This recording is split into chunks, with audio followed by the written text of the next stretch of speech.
반갑습니다. 자, 오늘은 기독론 6번째 시간입니다. 대제사장이신 예수님을 한번 살펴봅시다. 지금까지 예수님 어떤 분인가 라는 부분과 그래서 그 속에는 예수님의 명칭, 예수님은 하나님이시다, 그리고 사람이시다. 그래서 예수님은 완전한 하나님이시며 완전한 사람이시다. 그리고 예수님의 낮아지심과 높아지심을 이야기했고, 지난주는 그렇다면 예수님의 직임과 사역은 무엇인가 라고 했을 때 예수님은 참 선지자다. 그래서 예수님은 계시하시고 말씀으로 진리로 빛으로 일하신다 이야기를 했습니다. 오늘은 대제사장이신 예수님에 대해서 한번 살펴봅시다. 먼저 제사장은요, 하나님과 사람 사이를 중재하고 화목하게 하는 역할을 합니다. 제사장은 하나님 앞에 우리를 대표하는 자죠. 제사장은 우리를 대신해서 또한 하나님께 나아갑니다. 제사장은 제사를 통해서 화목하게 하고 또한 사람들을 대신해서 중재 역할을 하는 게 바로 제사장입니다. 그 제사장이 바로 예수님입니다. 예수님은 우리의 그냥 제사장이 아니라 히브리서로 말하면 큰 대제사장이고, 다른 말로 하면 위대한 대제사장이신 겁니다. 우리의 직책과 우리의 죄책과 그의 수반한 비참한 상태에서 해방되기 위해서는 제사장이신 그리스도가 필요한 것입니다.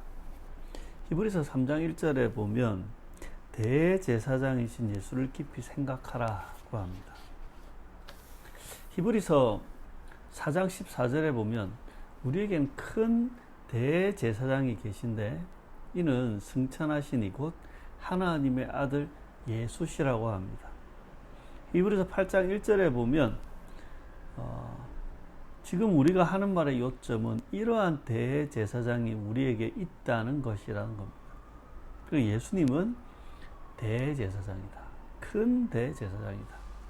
근데 예수님은 멜기세덱의 반차, 그러니까 멜기세덱의 서열 순서를 쫓는 대제사장이다. 아론의 계열을 쫓는 제사장이 아니다라고 합니다.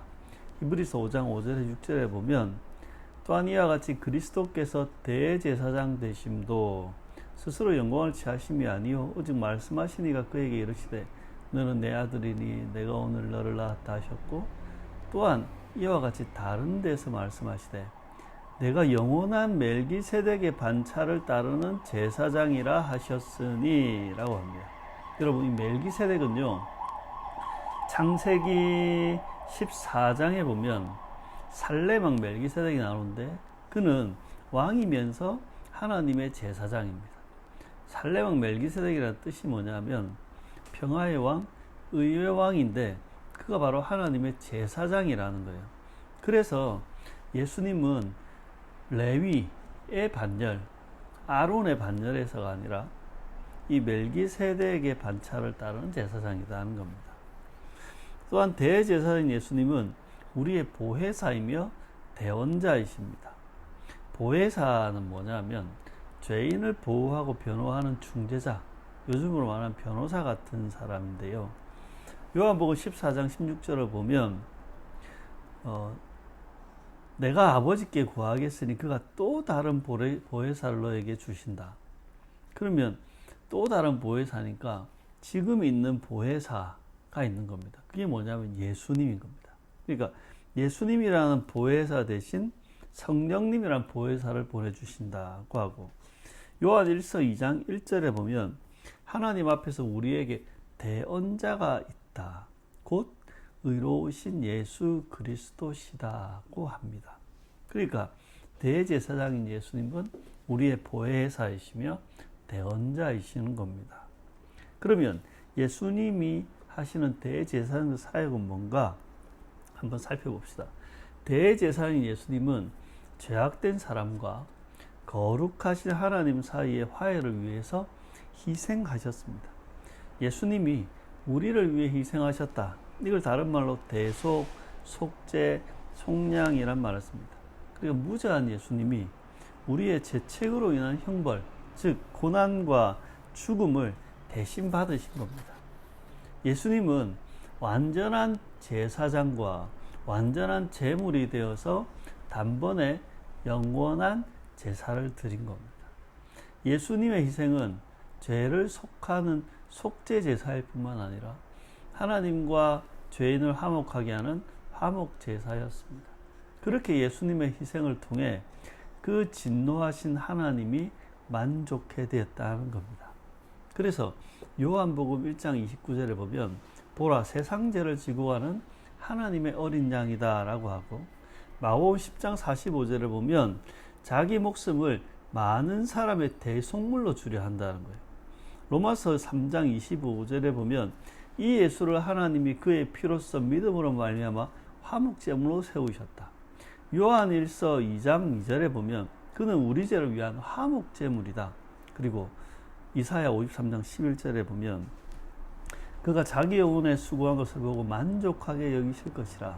나의 의로운 종이 자기 지식으로 많은 사람을 의롭게 하며 또 그들의 죄악을 친히 담당하리로다.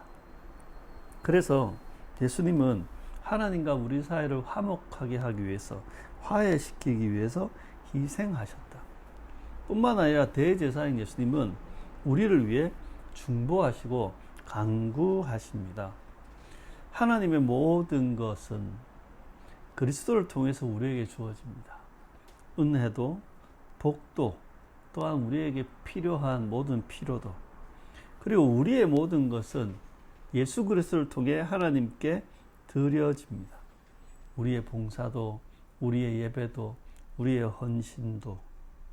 예수님은 자신이 속죄를 이루어 주신 자기 백성을 위해서만 중보하고 간구하십니다. 그래서 히브리서 7장 25절에 보면 그러므로 자기를 힘입어 하나님께 나아가는 자들을 온전히 구원하실 수 있고 그가 항상 살아계셔서 그들, 즉 자기를 힘입어 하나님께 나아가는 자들을 위해 간구하신다고 합니다. 그렇게 예수님은 우리와 하나님 사이의 화해를 위해서 희생하셨고, 두 번째, 예수님은 지금도 우리를 위해서 중보하고 간구하시며, 자, 세 번째, 대제사장 예수님은 우리를 위해 축복하십니다. 우리가 잘 알다시피 예수님은 복의 근원이시지 않습니까?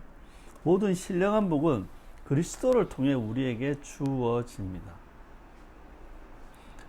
예수님은 성도의 영혼과 육신과 모든 기업과 소산을 온전하게 하시는 것이죠.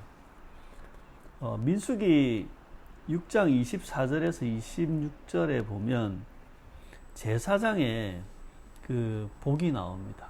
제사장의 축복 기도. 이렇게 되어 있죠. 여호와는 내게 복을 주시고 너를 지키시기를 원하며 여호와는 그의 얼굴을 내게 비추사 은혜 베푸시기를 원하며 여호와는 그 얼굴을 내게로 향하여 드사 평강 주시기를 원하노라 할지니라 하라. 바로 이 제사장의 축복은 궁극적으로 예수 그리스도를 통해 주어진다. 에베소서 1장 3절은 보면 우리 주 예수 그리스도의 아버지께서 그리스도 안에서 하늘에 속한 모든 신령한 복을 우리에게 주신다. 그러니까 이 복이 예수 그리스도를 통해서 우리들에게 온다. 예수님은 우리들을 향해서 축복하시고 복을 주신다. 그리고 특별히 이 대제사장이신 예수님에게 있어서 우리가 좀 더 깊이 봐야 될 건 그리스도의 속죄입니다. 그리스도의 속죄는 하나님의 공의와 사랑에 근거한 죄 없애기 작업입니다. 속죄의 주체는 하나님이죠. 오직 하나님으로만 속죄가 이루어집니다. 속죄는 인간의 의지나 인간의 대가나 인간의 공로가 첨가되지 않습니다. 그래서 로마서 3장 23절에서 24절에 보면 모든 사람이 죄를 범하였다. 그래서 하나님의 영광에 이르지 못하는데 그리스도 예수 안에 있는 속량으로 말미암아 하나님의 은혜로 값없이 의롭다 하심을 얻는 자 되었다. 그러니까 그리스도 안에 있는 속량으로 말미암아 그 은혜로 의롭게 되는 것이다. 그러니까 이 속죄는 우리가 어떻게 해결할 수 있는 문제가 아닌 것입니다. 그리스도의 속죄는 하나님의 공의에 대한 만족입니다. 속죄는 하나님과 죄인의 화목을 위한 것이죠. 죄의 값은 사망이라고 하는 공의의 요구에 대한 만족입니다. 로마서 6장 23절에 죄의 삭은 사망이다.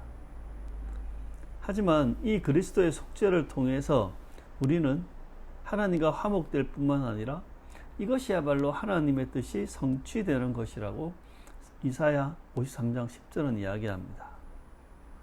그의 영혼을 속건제로 드리기에 이르면 여호와께서 기뻐하시는 뜻을 성취하신다.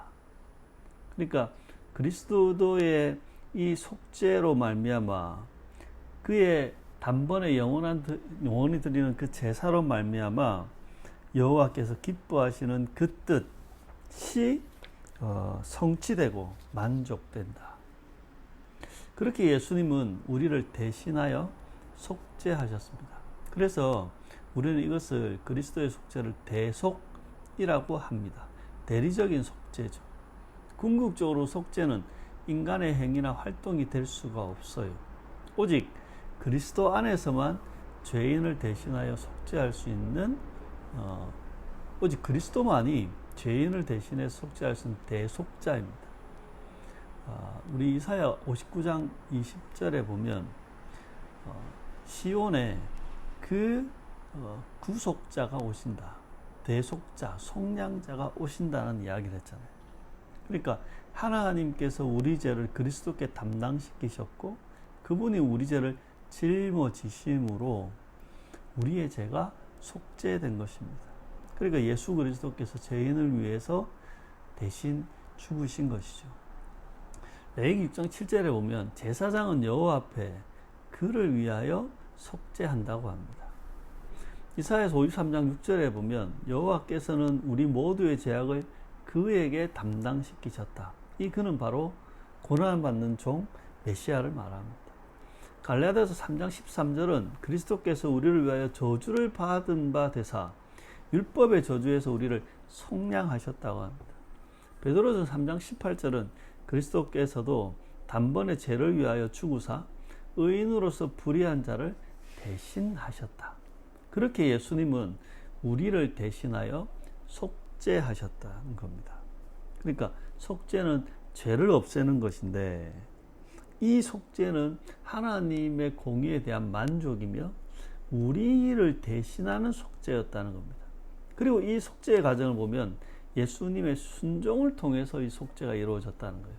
예수님의 능동적이고 자발적인 그 죽음과 고난이 예수님은 기꺼이 율법에 복종하셨고 죄의 종의 모습으로 사셨습니다.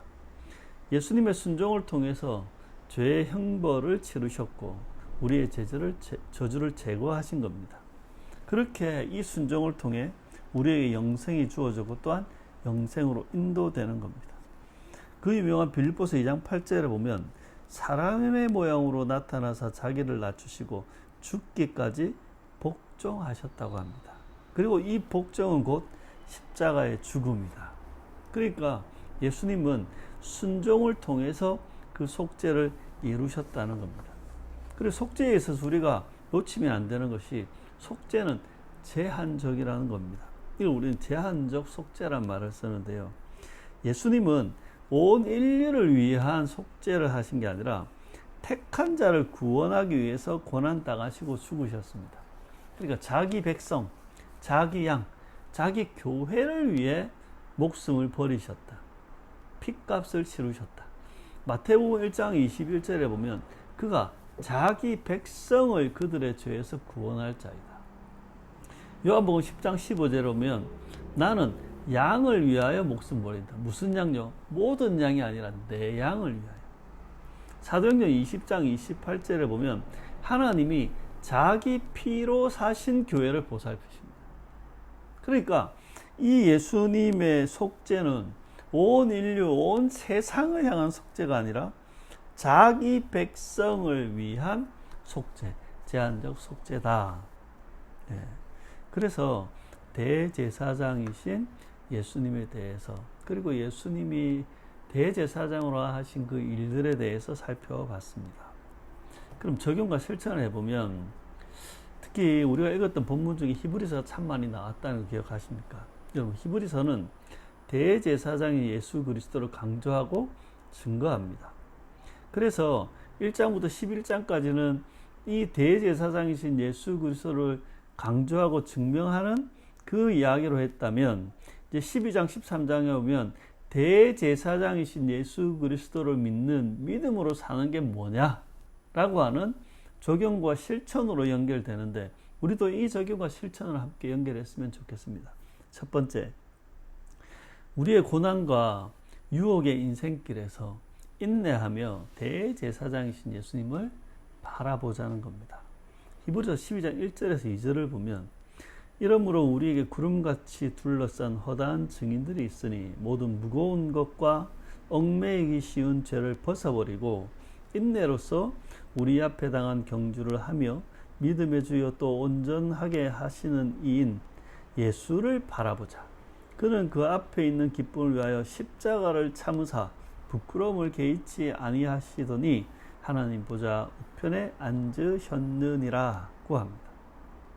그러니까 우리가 바라봐야 될 그 예수, 근데 그 예수를 바라보는 우리는 무거운 짐과 얽매이기 쉬운 죄 속에 있습니다.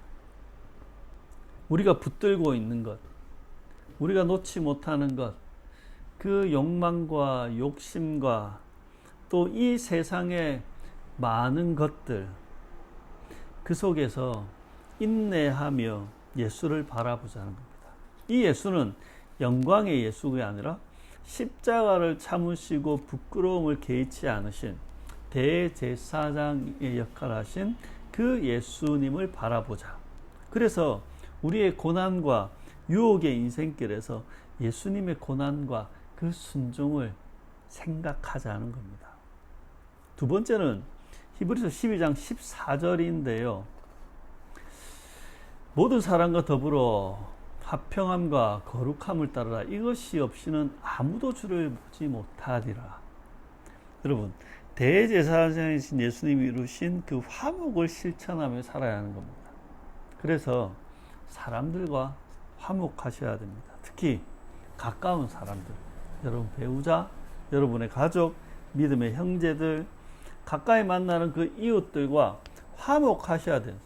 그래서 모든 사람과 더불어 화평함과 거룩함을 따르라. 내 혼자서 거룩한 게 아니라 모든 사람과 더불어 화평하고 거룩하셔야 됩니다. 그리고 마지막 히브리서 13장 1절에서 17절을 보면 하나님이 기뻐하시는 제사를 드리자고 합니다. 히브리서 13장 16절을 보면 오직 선을 행함과 서로 나누어져 있지 말라. 하나님은 이 같은 제사를 기뻐하시느니라고 합니다. 베드로전서 2장 5절에 보면 너희도 예수 그리스도로 말미암아 하나님이 기쁘게 받으실 신령한 제사를 드릴 거룩한 제사장이 될지니라. 그러니까 하나님이 기쁘게 받으실 신령한 제사를 드리는 그 거룩한 제사장. 그리고 베드로전서 2장 9절에는 너희는 왕 같은 제사장. 그러니까 우리가 그 대제사장이신 그리스도를 본받아서 우리 또한 하나님이 기뻐하시는 제사, 베드로전서로 말하면 하나님이 기뻐하시는 신령한 제사를 드리라는 겁니다. 근데 이 신령한 제사는 히브리서 13장 1절에서 17절을 종합해 보면 이렇게 정리되는 겁니다. 형제를 사랑하는 것이 하나님이 기뻐하시는 제사입니다. 어려움에 처한 자를 대접하고 돌보는 것이 하나님이 기뻐하시는 제사입니다. 결혼을 귀하게 여기고 부부관계에 충실한 것이 하나님 기뻐하시는 제사입니다. 돈을 사랑하지 말고 자족하는 것, 하나님의 말씀을 전하는 믿음의 지도자들을 본받고 순종하는 것, 세상 교훈에 끌려다니지 않는 것, 하나님을 찬송하는 것, 그러면서 선을 행하고 서로 나누어 주는 것, 이런 일상과 우리 인생의 그 삶이 하나님이 기뻐하시는 제사로 드려져야 한다는 겁니다. 여러분, 대제사장이신 예수님을 바라보시고 생각하십시오. 그리고 대제사장이신 예수님이 우리를 위해 이루신 그 일, 화목의 일을 여러분 놓치지 마십시오.